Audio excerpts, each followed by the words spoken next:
bom dia pessoal, bom dia Rede B. Hoje é sexta-feira, dia 3 de abril de 2020. Sejam muito bem-vindos, bem-vindas ao Telejornal que desperta informação para você. E no programa de hoje você vai ver: prefeito de João Pessoa, Luciano Cartacho, estende por mais 15 dias medidas restritivas na cidade. O transporte público fica suspenso por mais 15 dias, até 19 de abril.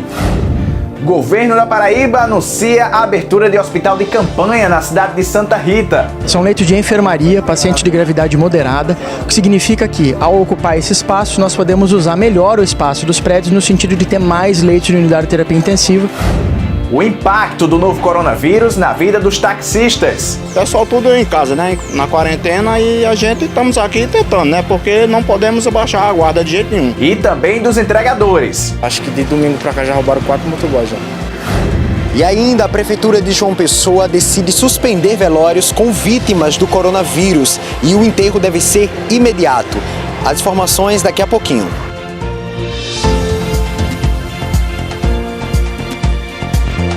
Está no ar o Bom Dia Rede B, com Bruno Ataíde.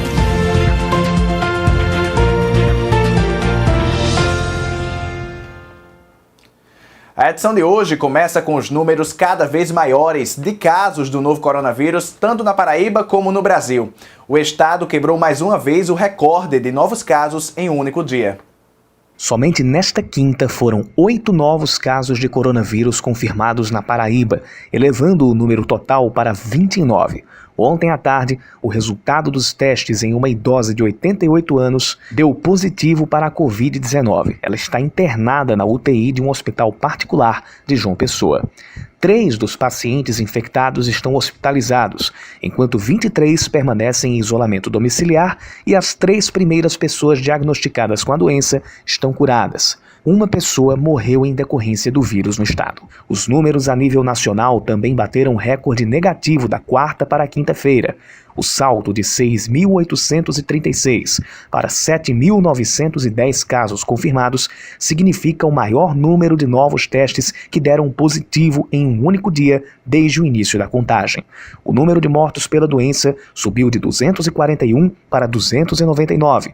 O estado de São Paulo, com 3.506 casos confirmados e 188 mortes, é quem tem o maior número de vítimas, seguido pelo Rio de Janeiro, com 41 mortos e 992 pacientes infectados.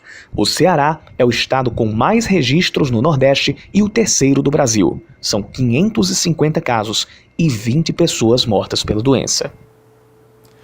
Em um vídeo divulgado ontem, o prefeito de João Pessoa, Luciano Cartacho, anunciou que as medidas restritivas aqui na cidade estão mantidas por mais 15 dias. Isso também atinge o transporte público, que só vai funcionar para atender aos profissionais da saúde. Em João Pessoa, vamos seguir com as medidas restritivas adotadas até aqui, fazendo avaliações diárias. O transporte público fica suspenso por mais 15 dias, até 19 de abril, com as linhas de ônibus garantidas para os profissionais de saúde. Aulas também permanecem suspensas, assim como o funcionamento dos shoppings, bares, restaurantes, academias de ginásticas, salões de beleza. Serviços essenciais continuam abertos, assegurando saúde, abastecimento, as condições básicas para cumprirmos rigorosamente este isolamento. A Organização Mundial de Saúde tem reiterado esta orientação.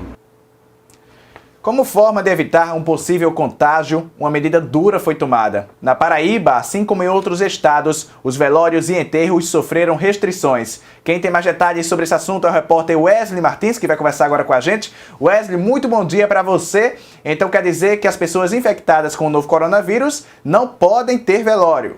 Bom dia. Olá, Bruno, bom dia para você, bom dia a todos. Exatamente isso, viu? Os velórios de pessoas que foram contaminadas e mortas pelo coronavírus estão suspensos aqui em João Pessoa. Isso é uma forma aí de evitar o contágio da doença. Além disso, o sepultamento deve ser de forma imediata, viu? As recomendações, elas são do Ministério da Saúde, o MS, e também da Agência Nacional de Vigilância Sanitária, a Anvisa. Nós estamos aqui nesse momento numa central de velórios aqui em João Pessoa, que funciona no bairro de Jaguaribe. Neste momento, a movimentação está bem tranquila, viu? Não tem nenhum velório nesse momento acontecendo aqui, e essa recomendação ela foi feita pela Prefeitura Municipal de João Pessoa. Nos cemitérios públicos municipais, os enterros eles devem ser realizados das 9 da manhã às 4 da tarde e não haverá mais velório nestes locais. E nos casos sem evidência de morte em decorrência do Covid-19, só serão permitidos sepultamentos e velórios em espaços privados com até 10 pessoas. E lembrando, respeitando aquele limite de no mínimo 2 metros de distância por pessoas. É recomendado também que idosos, pessoas a partir de 60 anos, evitem também esse local. A nossa equipe segue acompanhando essas novas decisões, tanto da Prefeitura quanto do Governo do Estado, em relação a essa pandemia do coronavírus, e vem atualizando aqui para vocês na Rede B. Volto com você. Tá certo, Wesley, muito obrigado pelas informações, e a atenção com a subida do número de casos, tanto aqui na Paraíba como no Brasil, fez com que o governo do estado autorizasse a criação de um hospital de campanha na cidade de Santa Rita, região metropolitana de João Pessoa. Uma das preocupações durante a pandemia do coronavírus é a respeito da capacidade do sistema de saúde em receber os pacientes infectados e suportar uma demanda que pode vir toda em pouco tempo. Para suprir a demanda do coronavírus, a Secretaria de Saúde da Paraíba está implantando o primeiro hospital de campanha, que vai funcionar aqui no Hospital Metropolitano em Santa Rita. Ao todo, serão implantados 130 novos leitos nas próximas semanas. São leitos de enfermaria, paciente de gravidade moderada, o que significa que, ao ocupar esse espaço, nós podemos usar melhor o espaço dos prédios no sentido de ter mais leitos de unidade de terapia intensiva e poder cuidar das pessoas mais graves. O Hospital de Campanha é uma unidade médica móvel voltada a cuidados temporários de vítimas, neste caso, pessoas que foram infectadas com o Covid-19. Para vocês terem uma ideia, nossa capacidade planejada hoje, sem contar essa estrutura de 130 leitos que está sendo ofertada, é até 200 leitos de UTI, 400 leitos de enfermaria. Pensando nesse crescimento que nós estamos aqui, até possíveis 500 leitos de enfermaria. É uma capacidade muito robusta de resposta, e a gente precisa tranquilizar a população da Paraíba que nós temos condição de responder às necessidades de internação hospitalar para o coronavírus. E para diminuir a incidência do coronavírus e impedir um colapso na saúde, é importante tomar os devidos cuidados de prevenção e permanecer no isolamento social. Fundamental dizer que agora não é hora de reduzir os cuidados, mas sim redobrar os cuidados. Você deve ficar em casa, em segurança com a sua família. As equipes de saúde, as forças de segurança estão aqui fora para cuidar de você, a imprensa circulando para levar a melhor informação para você e para a tua casa. Então, para que a gente possa cuidar de você aqui fora, por favor, fique em casa, cuide dos seus, fique aí dentro. Com o impacto das medidas de isolamento social, o número de passageiros em táxis na capital caiu bastante. E isso preocupa os taxistas que dependem do serviço para sobreviver. O trânsito frenético e alguns engarrafamentos que fazem parte da rotina da cidade deram lugar à movimentação quase inexistente. Os ônibus coletivos foram suspensos em toda a capital, circulando apenas linhas especiais que atendem aos profissionais que não podem parar. O relógio marca 2 horas e 29 minutos. Eu estou no Parque Solon de Lucena, um dos lugares mais movimentados de João Pessoa. Por aqui, o habitual é ver toda essa região movimentada, tanto por gente quanto por carros. Mas hoje, o clima está diferente. Considerado como serviço essencial, o táxi teve que manter o funcionamento, mas a tarefa tem sido desafiadora. Afinal, como trabalhar sem ter clientes? É preciso paciência para conseguir algumas corridas. A gente trabalha como taxista para pegar a população, deslocar de um lado para outro, mas só que não tem ninguém na rua. O pessoal tudo em casa, né? Na quarentena, e a gente estamos aqui tentando, né? Porque não podemos abaixar a guarda de jeito nenhum. Vários motoristas esperam por algum cliente. Isso acontece até no centro da cidade, um lugar onde não costuma faltar corrida. Mas, mesmo com a limitação, é preciso continuar a atividade e sempre procurar medidas para se proteger. O meu carro tem o álcool, né? Eu sempre que faço uma corrida aí, quando aparece, lavo as mãos, tem aquele cuidado, e qualquer coisa diferente que eu venha conhecer, que eu venha sentir, ou tomar meus cuidados. Ainda tem quem insista em desobedecer às medidas preventivas. Aqui na Paraíba, um aplicativo está ajudando a polícia nas denúncias de aglomeração e estabelecimentos que estão abertos quando não deviam. Inclusive, em uma semana, a Polícia Militar recebeu mais de 500 denúncias. As mais de 560 denúncias foram feitas à Polícia Militar. E para falar melhor sobre o assunto, eu vou conversar com o Tenente Tarcísio. Tenente, tem uma programação específica para receber essas denúncias? Como é que está sendo o funcionamento? Isso, na verdade a população está ciente do momento que estamos passando, os decretos governamentais foram expedidos, contamos com a ajuda dos meios de comunicação e sim, a população sabe o momento que presenciam a aglomeração de pessoas ou estabelecimentos que não podem estar abertos, mas que porventura estejam. Então a população deve ligar para o número 190, né, da Polícia Militar, ou 193 do Corpo de Bombeiros, para nos informar. A partir disso, a Polícia Militar vai se fazer presente, providenciar as orientações que são necessárias àquele grupo de pessoas que está naquela região. Foram realmente mais de 500 denúncias desde a semana passada até agora, mas dessas apenas 346 aproximadamente que foi constatado alguma movimentação, onde houve toda a orientação para aquelas pessoas e houve obviamente a dispersão. Tenente, existe uma área específica, por exemplo, tem mais casos registrados na Zona Sul ou perto da praia? Como é que está sendo esse monitoramento? Na verdade, temos uma atuação muito sensível aqui na região metropolitana. Temos informações preliminares que cerca de 70% desse acionamento foi na região metropolitana, João Pessoa, Santa Rita, Bahia, mas também temos atuação em todo o estado, observando essas grandes cidades, que a gente sabe que onde há um comércio intenso, né, e as pessoas ainda estão sendo informadas sobre essa situação. Para finalizar, como é que está sendo a atuação da polícia? Eles chegam, conversam com as pessoas, porque até agora as pessoas estão sendo conscientizadas, apenas o comércio, né, que deve permanecer fechado. Eles têm conversado, como é que faz? Apenas pessoas com sintomas é que podem que responder legalmente, como é que funciona? A Polícia Militar ela está antenada junto com outros órgãos de fiscalização, a Agência de Vigilância Sanitária, por exemplo, Corpo de Bombeiros. Então há um cuidado, há um tratamento específico para essas pessoas, né, sejam os donos de estabelecimentos comerciais ou sejam grupos de pessoas que ainda insistem em se encontrar, né, em locais e ambientes públicos. Então há todo um cuidado, uma atenção, uma orientação e um esclarecimento quanto a isso, quanto a esse decreto, quanto a essa situação perigosa que é nesse momento de estar num grupo com muitas pessoas. Perfeito, muito obrigado pelos esclarecimentos, viu? Deise Ponciano para a Rede BHD. Intervalo agora. No próximo bloco, informações sobre a atuação do delivery aqui na capital. E também a atualização dos casos na Europa. Bom dia, Rede B, volta em instantes.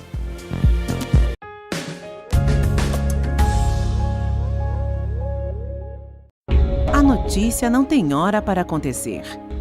Por isso, nossa equipe está atenta aos principais fatos que irão virar notícia, seja nas primeiras horas da manhã ou durante a noite.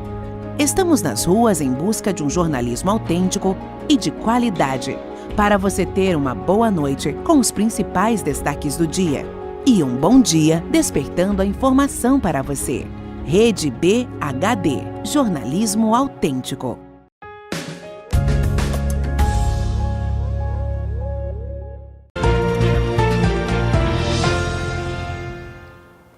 Bom dia, Rede B de volta e já vamos para a Europa com o nosso correspondente João Neto, que traz informações sobre o novo coronavírus no continente. Bom dia a todos da Rede B, João Neto diretamente da Suíça. Olha, a situação aqui está... Eu vou informar vocês, mas antes eu vou dizer o seguinte. Nós da Rede B, a equipe aqui, já providenciamos, no caso do EPI, máscaras, luvas, lencinhos umedecidos para higienização. Bem, é o seguinte, a situação aqui está no seguinte patamar.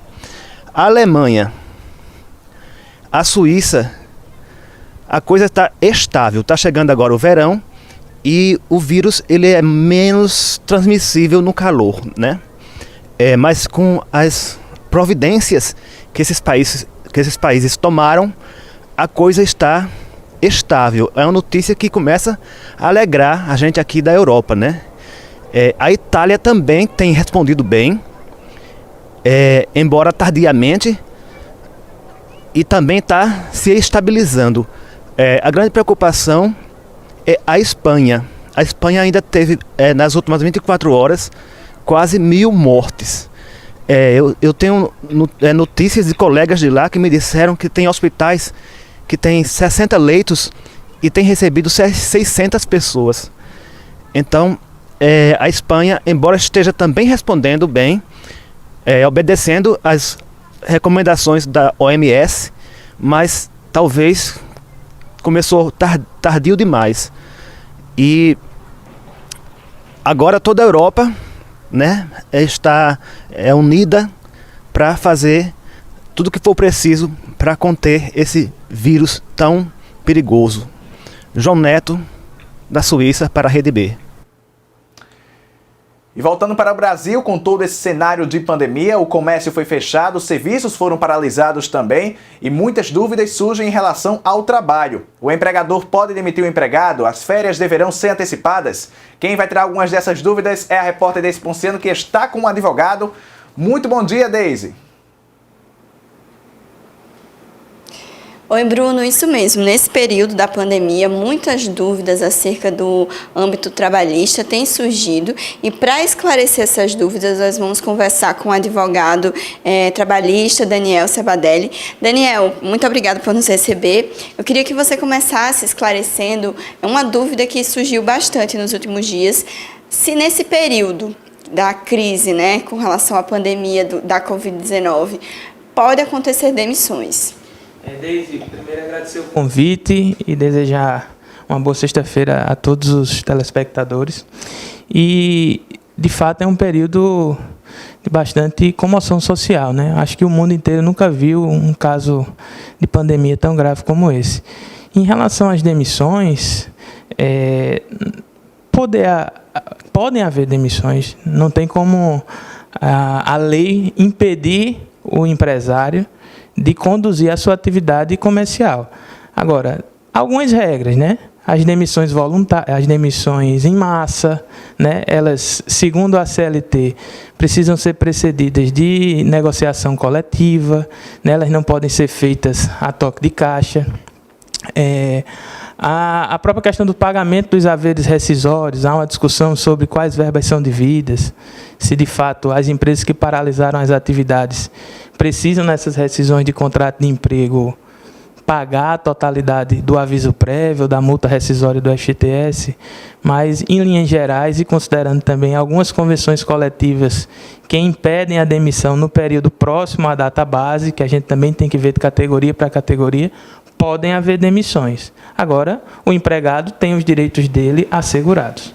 Daniel, uma telespectadora da gente disse que no trabalho dela foi adiantada as férias dela. Então, nesse período, o empregador ele também pode optar por adiantamento de férias? Sim, deixa eu antes dar uma explanação geral aos teus telespectadores. Semana passada, o governo editou uma medida provisória. Foi a medida provisória 927/2020. Essa medida provisória, ela estabeleceu uma série de medidas emergenciais visando socorrer os contratos de emprego, as relações de trabalho. Porque, como é um fato inédito, isso que está ocorrendo não só no país como no mundo, a nossa legislação não estava suficientemente pronta para atender a essa demanda de conflitos que estão surgindo. Então, a antecipação de férias ela veio prevista nessa medida provisória 927 e ela pressupõe, segundo a medida, que é uma medida de urgência, que por isso que ela é provisória, né, ela pressupõe uma comunicação mínima de 48 horas de antecedência ao empregado, E esse pagamento do terço de férias, ele vai poder ser feito até a data do pagamento do 13º de salário. Ou seja, o empregado vai gozar férias agora em abril, por exemplo, foi antecipado as férias, vai receber o seu salário normalmente, e o terço de férias, que é aquele acréscimo que a Constituição lhe garante, será pago ao final do ano, junto com a parcela do mês de dezembro. Mas há essa possibilidade de antecipação de férias, seja elas futuras ou não. Aproveitando a oportunidade, nesse período, como você falou aí das férias, explicou tudo bem explicado sobre esse assunto, e com relação ao salário, eles podem diminuir o valor do salário do empregado? Como é que funciona? Essa mesma medida provisória, ela trouxe um artigo lá que permite que empregados e empregadores, visando preservar os contratos, possam lançar a mão de ajustes individuais. O que é que eu quero dizer? A regra é que todo ajuste no contrato, desde que seja prejudicial ao empregado, ele tem que ser precedido de uma negociação coletiva com o sindicato profissional da categoria daquele empregado. O artigo 2º da medida provisória deu um cheque em branco para empregador e empregado negociarem aquilo que acharem necessário. Contudo, a redução de salários ou a suspensão do pagamento de salários é uma alteração lesiva ao empregado. E está lá na nossa Constituição, enquanto direito fundamental, que todo trabalho deve ser remunerado, né? Todo trabalho oneroso ele tem que ser remunerado. Então, assim, tirando uma alternativa que a lei, a própria CLT já garantia, de em caso de força maior, se reduzir 25% da jornada e, consequentemente, 25% do salário, tirando essa medida, eu não aconselho qualquer empresário ou empregador a fazer outra alternativa sem que haja um documento escrito, pelo menos, ou que haja uma produção de um instrumento para regular isso. Mas, assim, são perguntas que têm várias vertentes e, às vezes, merecem uma análise mais profunda. Então, se for fazer qualquer alteração salarial, é bom procurar uma assessoria especializada para fazer isso da forma mais segura possível. Perfeito. Agora, uma dúvida também bastante recorrente nesse tempo é que apenas os serviços essenciais estão funcionando. Farmácias, supermercados. Com isso, muitas pessoas estão trabalhando e também estão expostas ao contágio da Covid-19. É óbvio que as empresas estão adotando medidas, mas esse trabalhador que precisa continuar trabalhando, ele vai receber algum valor extra por conta disso? Tem alguma coisa que beneficia eles nesse momento? A lei ela não garante. O trabalhador que é exposto a um risco biológico, como é o Covid-19, em regra, ele tem direito ao adicional de insalubridade. Sendo que são profissionais que se encontram em atividades de risco que geralmente recebem esse adicional. Tá? Profissionais de saúde, garis, enfim, gente que mexe com agentes químicos, enfim, biológicos ou físicos que podem causar algum dano à saúde dele. Quem regula o que é ou o que não é agente susceptível ao pagamento adicional de insalubridade é o governo federal. E até agora não há nenhuma medida da Secretaria Especial do Trabalho, um órgão vinculado ao Ministério da Economia, que tenha dito que as pessoas expostas ao Covid-19, ou seja, no seu ambiente de trabalho, tirando os profissionais de saúde, gente que de fato está no risco, mas pessoas do comércio, da indústria, das empresas de mão de obra, essas pessoas, o simples fato delas estarem trabalhando não as garantem qualquer tipo de adicional remuneratório, seja por insalubridade ou por qualquer tipo. Tá? Elas estão sendo remuneradas pelo trabalho, com o salário que elas já recebem. E o risco a que elas estão expostas é o risco que eu e você estamos expostos agora ao estar fazendo essa entrevista, ao sair na rua, ao fazer uma compra. Perfeito. Olha, Daniel, muito obrigada por conversar com a gente. Bruno, eu volto com você nos estúdios e fica esclarecido, né? Se os telespectadores tiverem mais dúvidas, a gente também vai buscar trazer essa informação para vocês. Tá certo, Deise, muito obrigado ao Daniel também por atender a nossa equipe. E um ramo que trabalha neste período e também, claro, com uma carga maior, são os entregadores de comida por aplicativo. Não só de comida, mas de feiras também. A repórter desse Ponciano foi até um restaurante aqui da capital que está fazendo essas entregas para conversar com alguns motoboys. Com os estabelecimentos fechados, o serviço de delivery virou a principal alternativa para que restaurantes, lanchonetes e outros ramos logísticos não parem de funcionar e não percam renda. Isso leva os entregadores a trabalhar e se deslocar mais nesse período da pandemia. Além de enfrentar o perigo do contágio pela Covid-19, eles também lidam com a insegurança. O número de assaltos contra eles cresceu. Acho que de domingo para cá já roubaram 4 motoboys já.